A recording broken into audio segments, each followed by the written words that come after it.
Professor Keen Birch. Welcome and thank you so much for being here. Thank you. Keen Birch is an associate professor in the Faculty of Environmental and Urban Change and the Science and Technology Studies graduate program at York University, Canada. And he obtained his PhD in 2007 from the Department of Planning at Oxford Brookes University. And he has since stayed as a research fellow at the Centre for Public Policy for Regions at the University of Glasgow. He's worked as a lecturer in human geography at the University of Strathclyde. And he started his current position at the University of York in 2011.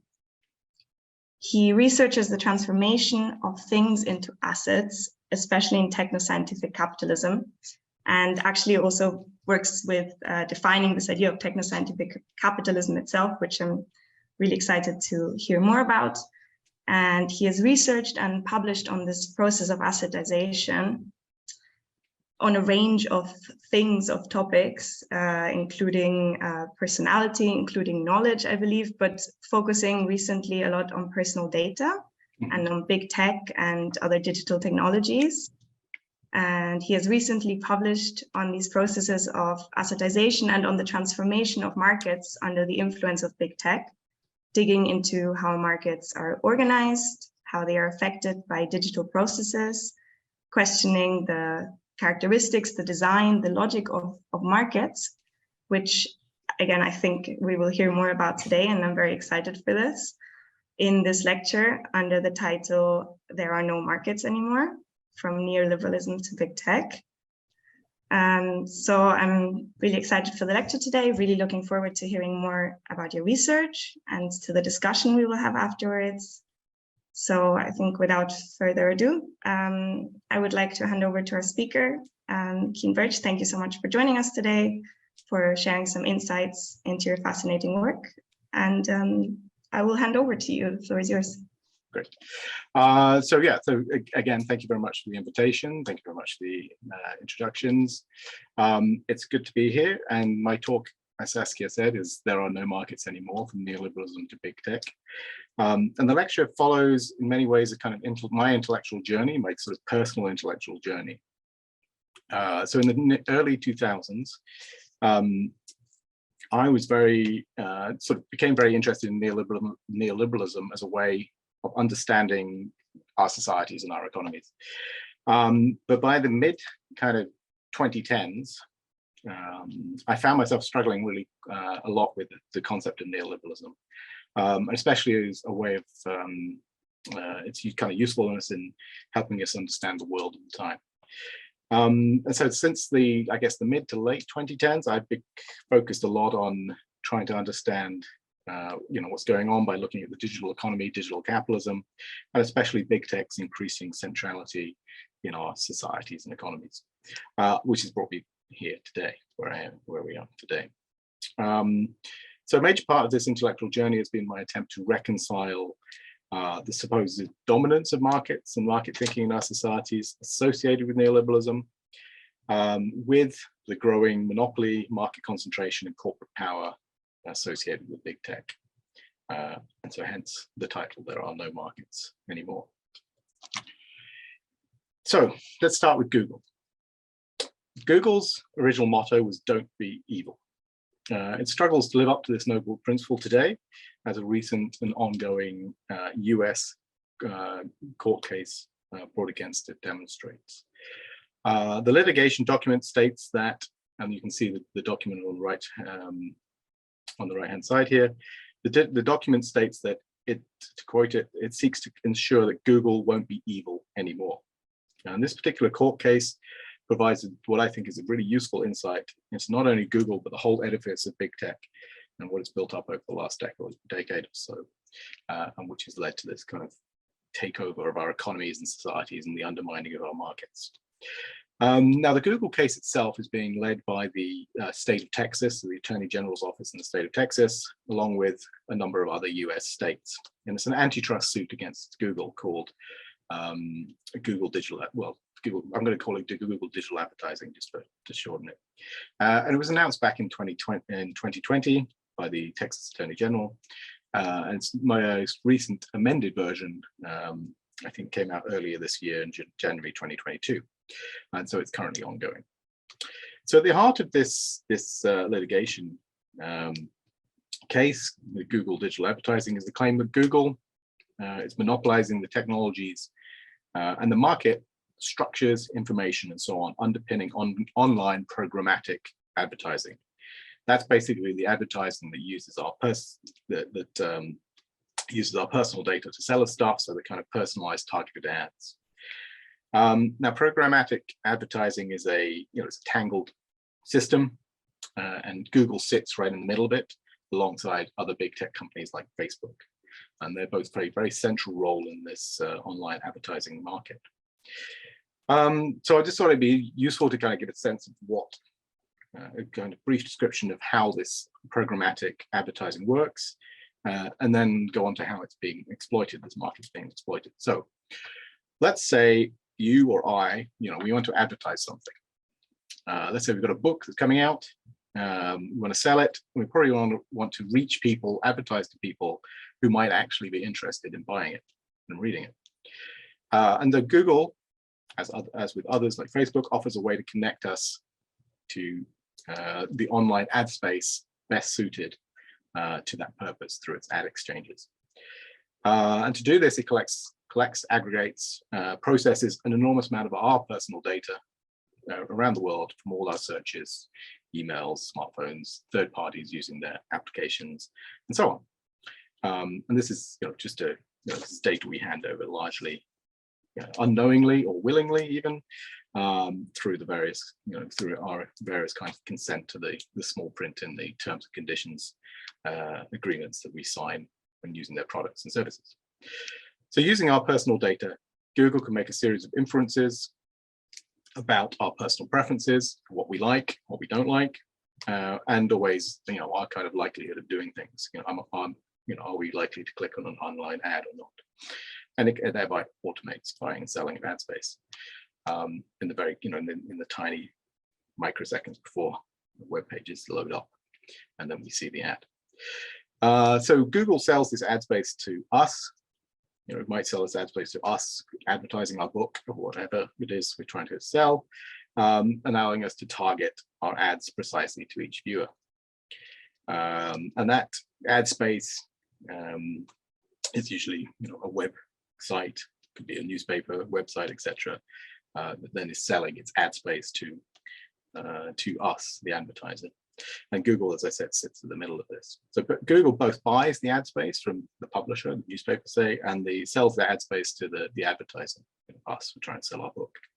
And acts as this intermediary between buyers and sellers through this auction on the ad exchange it controls. And Google then makes money by taking a cut from the auctions of this ad space. Now, this Texas lawsuit alleges two important things, one of which I will focus on and the other which I won't, but is still, I think, pretty important here. The first one, which I'm not going to focus on, is that Google, this is the allegation in the lawsuit, Google and Facebook have colluded one another to monopolize the online advertising space, the market, thereby excluding competitors from this market. And they had a formal agreement which they codenamed Jedi Blue. So, as I said, I'm not going to focus on this. It's less important for the rest of my argument. The second allegation in this lawsuit is that Google launched a secret program in 2013 called Project BERNANKE, named after the Federal Reserve Chair, the US Federal Reserve Chair, which the lawsuit alleges this Project BERNANKE was allegedly designed to deceive advertisers and website publishers. This Project BERNANKE revolves around Google's design of the auction system used to buy and sell ad space. It's an example of how a company can design markets in ways that benefits themselves to the detriment of others. So let me introduce you to this notion of market design or mechanism design before I get back to Google. So the starting point for this analysis is that markets are constructions. Markets don't exist outside of our human decision-making, choices, and so on. We construct them through various technical, economic legal means. So we can make them and design them in ways that achieve certain ends. And this is the whole notion of mechanism, where mechanism design comes in. So we can construct them in different ways. Now, economists have spent a lot of time and effort theorizing the best designs for markets, especially through the use of auctions. And the character here on the right-hand side is an economist called William Vickery, who was famous for winning a Nobel Prize for his work on the benefits of what are called second price auctions, and now called Vickery auctions. And I'll come back to what this means in a minute. Now, economists theorize that auctions that use sealed bids are often the most are the best mechanisms for competitive markets, because they enable market actors to reveal their true preferences without the fear of being exploited by other market actors gaming the system by knowing ahead of time what their preferences are. So with a sealed bid auction, no one gets to see other bids until all the bids are revealed at the end of the auction process, and no one can then change their bid in light of other people, what other bidders are doing. So sealed bids auctions are often seen as the most efficient mechanism for determining ideal prices in a market economy. Now, second price auctions, what William Vickery is famous for, are designed in such a way that the highest bidder will win the auction but will pay the second highest bid. And this is supposed to incentivize bidders to reveal their true preferences. They won't fear bidding too much if they're going to pay the second bid price. Now, it's also important to note that there are third price auctions where the highest bidder will pay the third price bid. So that gives you kind of a brief introduction to this notion of mechanism design. So we'll go back to Project BERNANKE now. Come back to Google and Project BERNANKE. So according to this Texas lawsuit, Google designed their ad exchange as a second price auction. This is what they told everyone. But also, according to the lawsuit, Google, and to quote the document itself, the litigation document, surreptitiously switched Google's AdX exchange from a second price auction to a third price auction on billions of impressions per month. Now, this might sound complicated, but it's not really. Basically, the allegations are that Google told advertisers they would pay the second highest bid and told publishers they'd be paid the second highest price. Now, instead of this, the litigation document and the lawsuit alleges that Project BERNANKE changed the system so that publishers would actually receive the third highest bid, while Google would net the difference. And you can see this in the right-hand side here. This diagram shows you what they're getting at. So according to the litigation claims, this meant the publishers lost up to 40% of their revenues as a result without knowing anything about it. Google told the publishers that they would get the second highest bid, but actually getting the third highest bid. Google then pulled these, according to these litigation documents, pulled these extra revenues and used them to, again, to quote, inflate the bids of advertisers bidding through Google Ads to help them with impressions they would have otherwise lost to advertisers bidding through non-Google buying tools. Now, one commentator noted, to simplify it, Google was basically overcharging advertisers and underpaying publishers by controlling the market pricing technologies and architecture. So Google designed, according to this commentator, they designed the market to benefit themselves and push out competitors.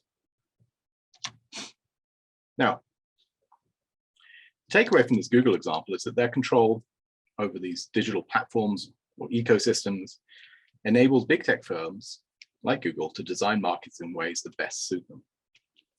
In particular, lack of transparency in these platforms and ecosystems means that markets can deviate quite significantly from the assumptions of pro-market thinkers and policymakers who have dominated how we, as societies, governments, individual consumers and so on, understand the world for the last half century. That is from neoliberals. So it's deviating from neoliberalism. Now, neoliberalism has, for many, dominated our world since the 1970s. It's been this a significant concept that's been used by critical people, critical voices about the ways that our governments and governments are run and policy is made. Now, neoliberalism itself can be described as both a political, economic, and a moral project to redesign our societies, not just our economies, but our societies, to put the market at the center of decision making.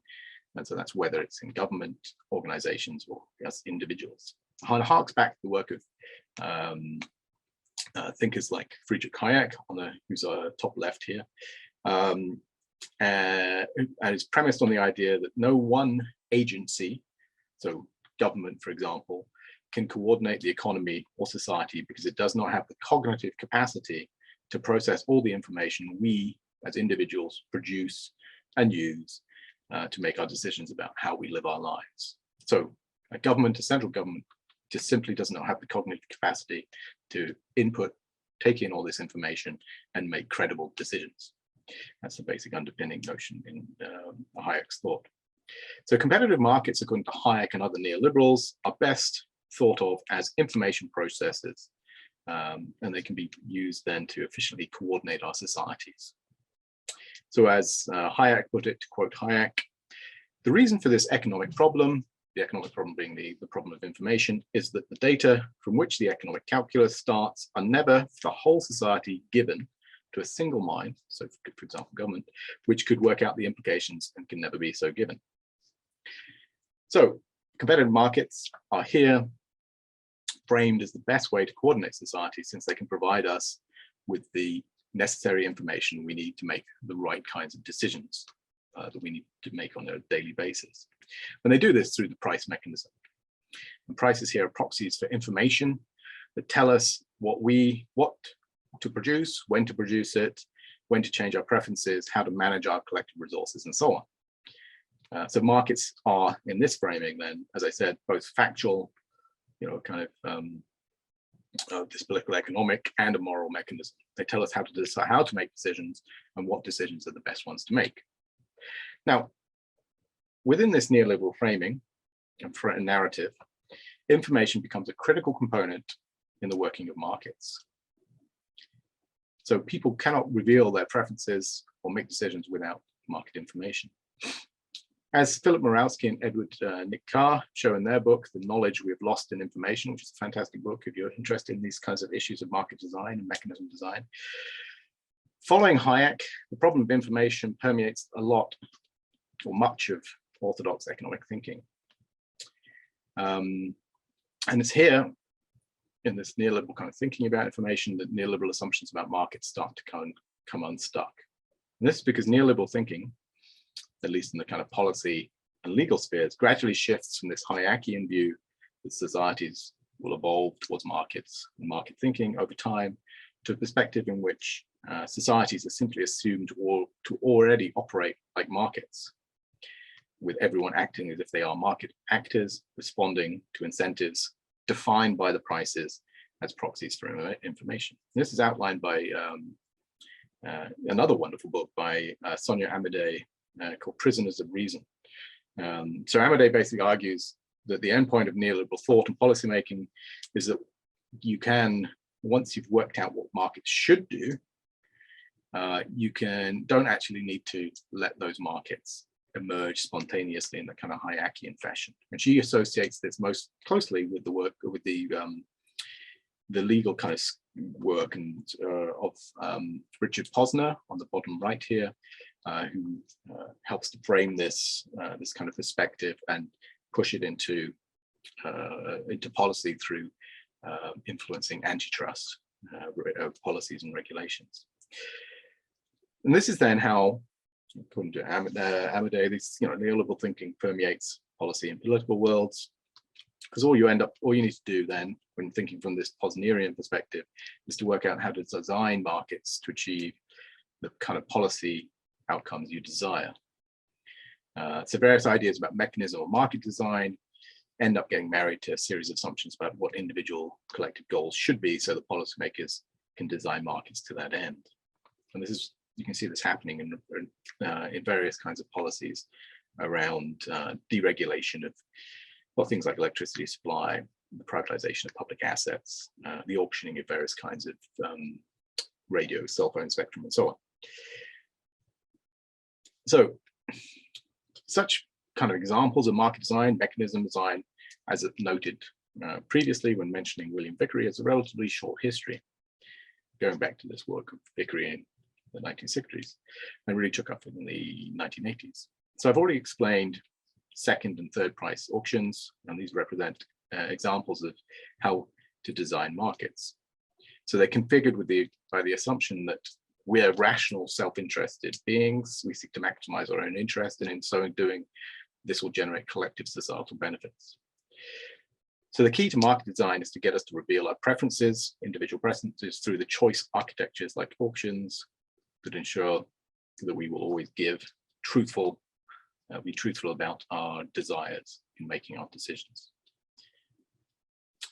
So many conceptions of markets nowadays, not just the neoliberal ones, depend upon this idea that markets will reveal information we can all act upon as individuals without the assumed distorting interference from a central planner like a government.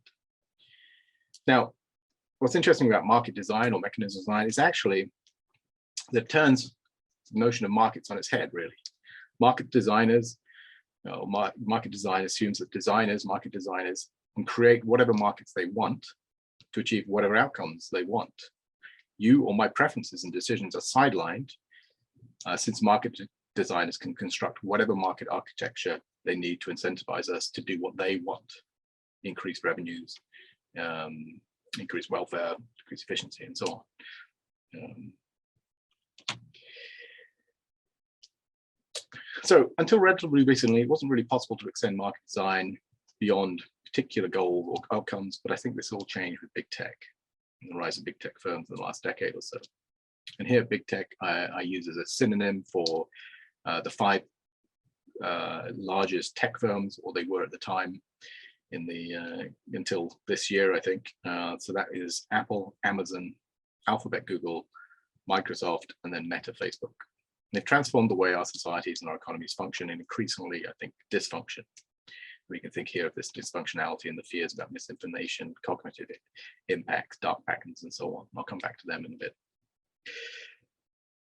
But today, it's safe to say that big tech are now the key intermediaries in our daily lives and our access to information that we rely on to undertake our daily activities. So they connect us to one another. They operate the infrastructure we use for work and leisure. They provide us with useful goods and services, and they do much else besides as well. But much of this mediation, this intermediary role relies upon the digital platforms and ecosystems they've designed. And that's to match us to one another. We can think of things like Uber, for example, to match us with content we might like. Think of YouTube or Netflix, and match us with the ads to sell us stuff. Think of, to Google or Facebook. So they're not doing this out of the goodness of their own heart, obviously. They're taking our personal commercial user data in exchange for these supposedly free, often seemingly free services. And then they turn this data into new products, services, and infrastructures. Now, increasingly, they have designed and reconfigured their technologies, such as the platforms or the application programming interfaces, software development kits, and so on, with the specific goal of collecting more and more of our data as they become increasingly dependent upon the construction of what I call data archives for their success. These archives represent the data holdings or stockpiles created by their spreading collection through their ecosystem of devices, applications, software, platforms, and so on, and the limitations they put on access to this data through various kinds of legal or technical means. It's sometimes quite hard to get our heads around the size of big tech, to get a kind of sense of how their existence makes a big difference in our lives compared to other kinds of companies. So I'll just give a kind of quick rundown of their dominance in some areas. So according to a 2020 US congressional report that was the result of an investigation of competition in digital markets, 81% of all general searches and 94% of all mobile searches use Google search. 99% of smartphones use either Android, Google's Android, or Apple's iPhone operating system. 80% of browsers are either Google Chrome or Apple Safari. Facebook, Instagram, Messenger, and WhatsApp have 2.5 billion daily active users between them. An estimated 50% of all US e-commerce goes through Amazon.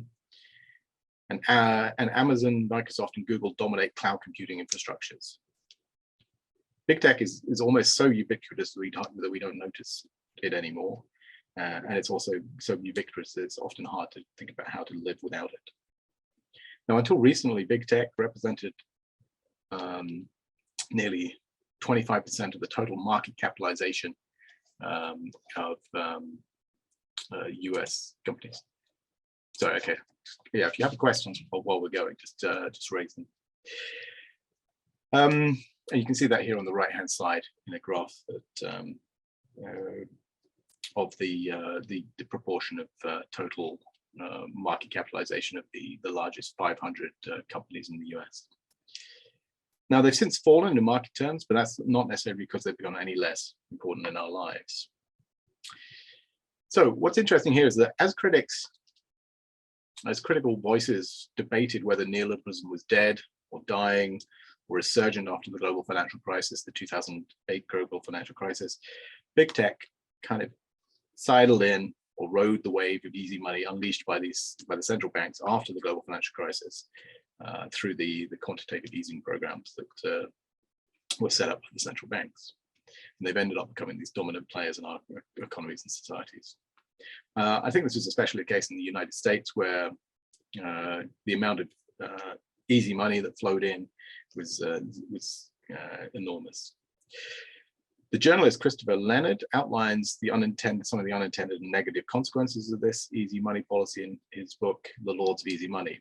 So as he points out, this flow of easy money resulted in a decade-long low interest rate regime, which is now stalling with the rise of inflation. But it was designed, this easy money regime or low interest rate regime was designed by central bankers to hopefully push companies to use that money to invest in new assets and jobs. Now, not many did, preferring instead to buy shares back, buy back shares or invest in various kinds of assets, asset bubbles.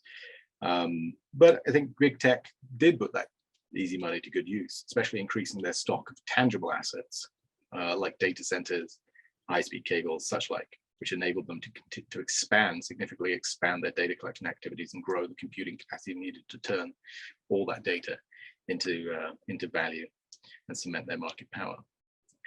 And you can see this in the kind of asset base of these firms, where their tangible asset base has grown over time. Now, the real kicker to all this comes from the digitalization of market or mechanism design, which was ushered in by this ascendance of big tech and the platforms and ecosystems.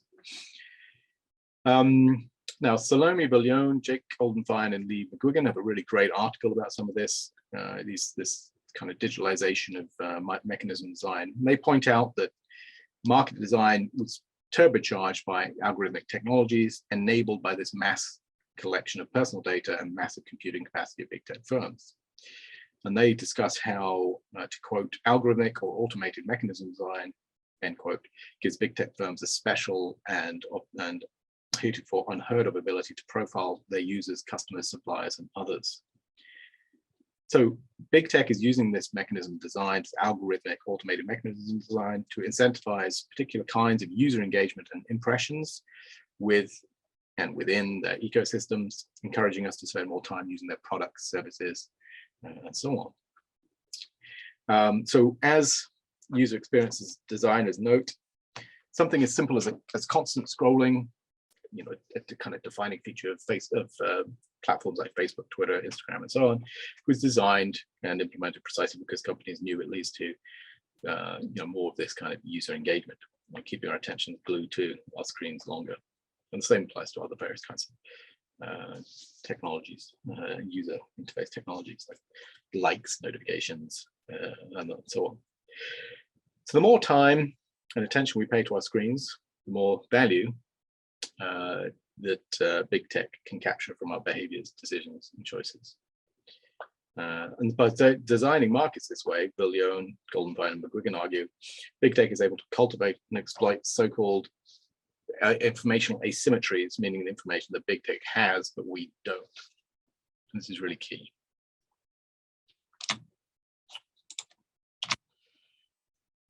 Now, I'll explain the reason there's lemons on the screen in a second.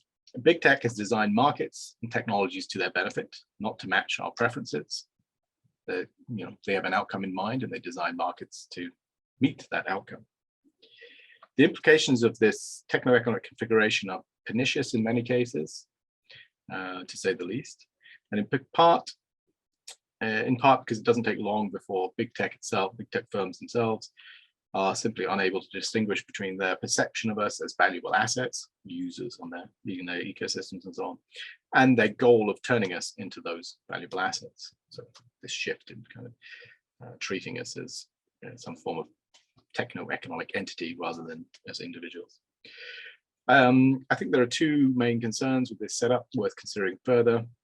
The first is about the kind of direct damaging effects of mechanisms assigned, the various kinds of techno-economic architectures deployed by big tech, the effects of these on our social lives, health, psychology, and so on.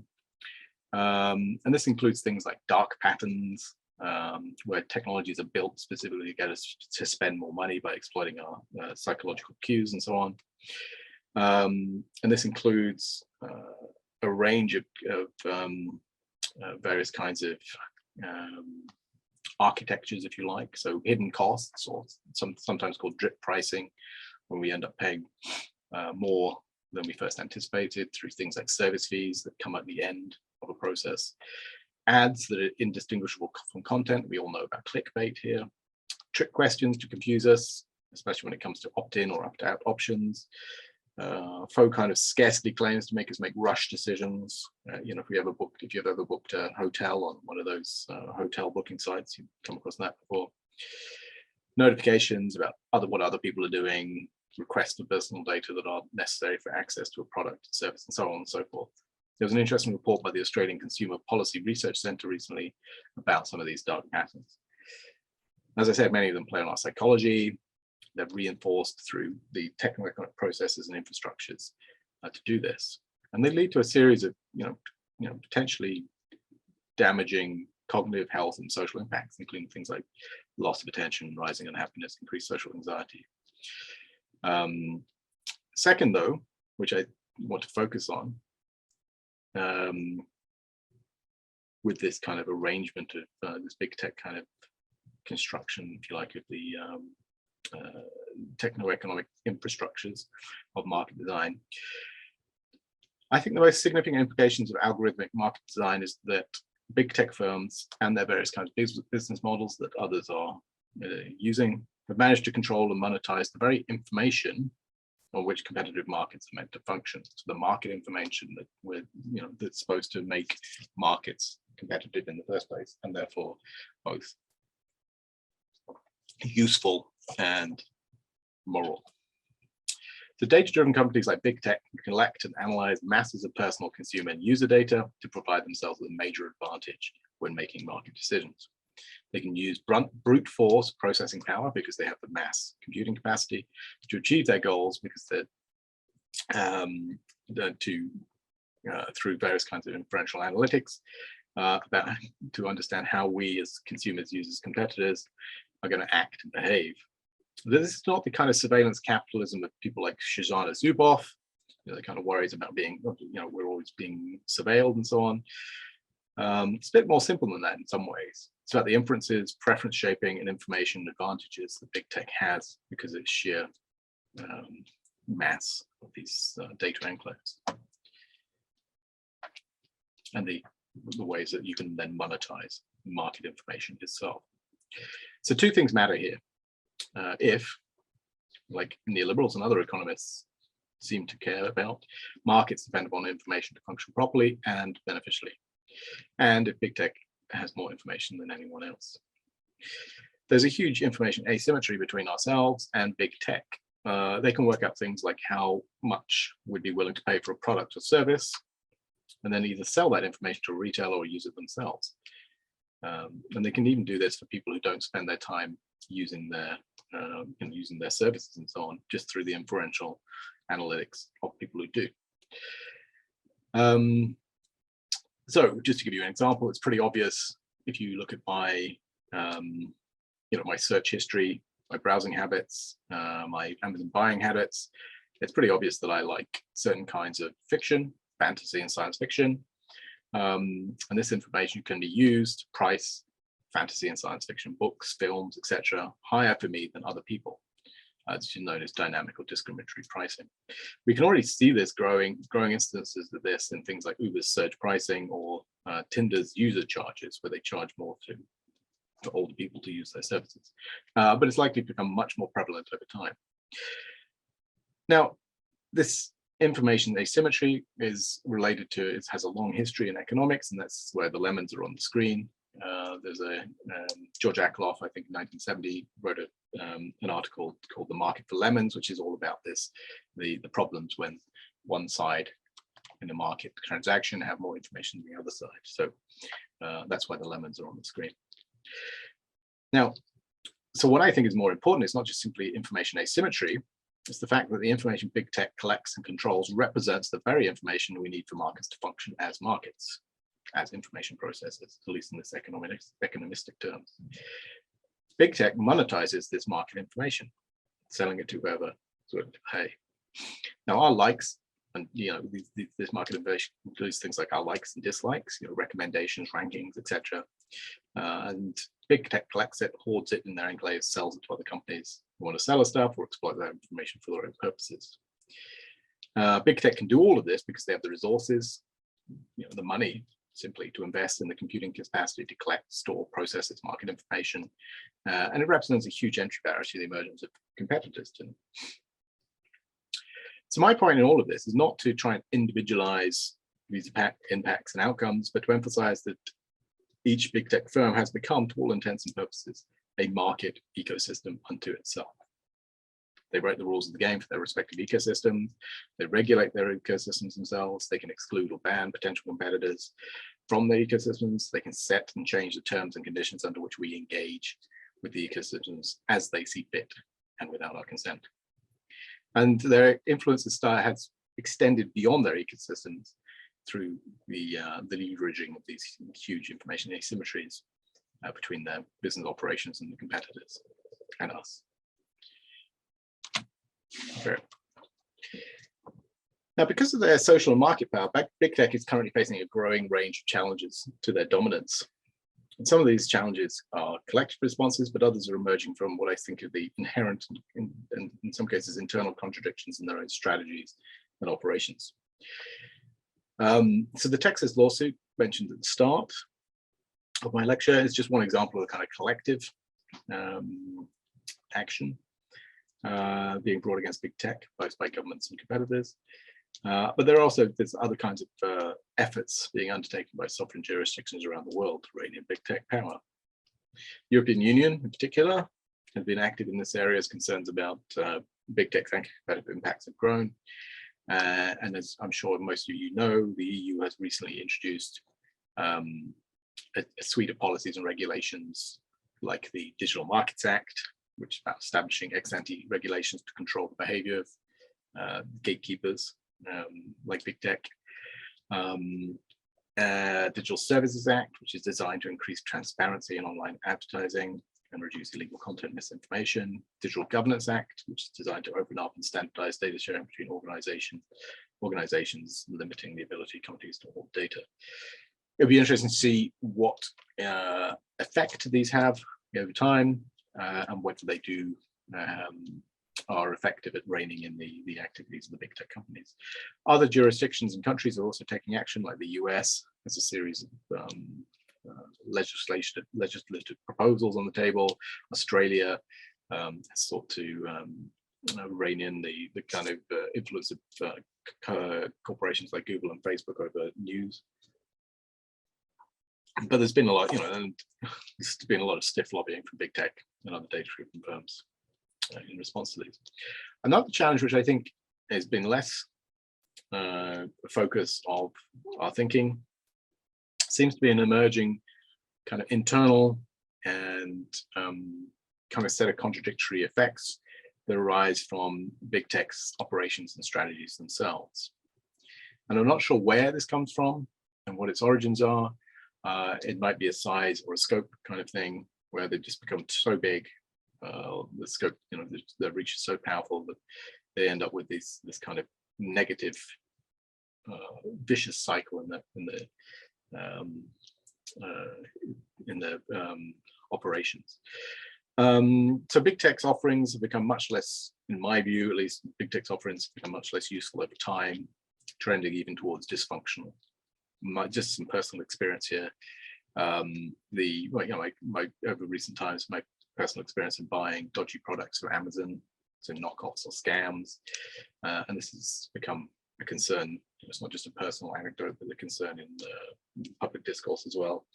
The use of Google search, but then having to scroll down half the page to avoid advertising. Browsing through Facebook, but being constantly bombarded with adverts for weird things. Microsoft products that have bizarre automated settings and effects and such like. And then Apple that just locks you into its one ecosystem to rule them all. Other people are finding that the same thing. Data-driven companies are facing problems, these kind of internal contradictory problems across the board. So ride-hailing companies like Uber and Lyft, for example, after a decade of growth, not profit, just to be clear, but growth, they're being forced to raise their prices to the same or higher levels than taxi companies, the whole raison d'etre for their existence in the first place. Food delivery companies like DoorDash are literally cannibalizing the restaurants they depend upon through their operations, trying to extract as much money from the restaurants in their delivery services, and thereby pushing restaurants out of business. Companies like Airbnb and Amazon, as I already mentioned, with Amazon, they've been plagued by scams and other kinds of dodgy practices. And then there are all sorts of other kinds of areas where digital ecosystems are being gained through things like content farms, click farms, such like. Now, I think generally we need to find ways to limit the collection use of our personal data. I think there's a growing political space to do this as these firms both face these political kind of contestation and resistance, as well as their kind of internal dysfunctionalities emerge. And we have a range of options, not all of which will obviously work, but there's some who have posited a kind of the need to transform our personal data into personal property, and I don't know if this will solve anything, because it's really difficult to determine who should own what information. So this is a difficult kind of way of setting it up. But it's it's a pro-market based on certain kind of pro-market sentiments. Another option is to create kind of centralized data trusts, perhaps run by governments or public agencies that provide access to all sorts of digital data and oversight of its use, which might solve some things, but I don't know if it will.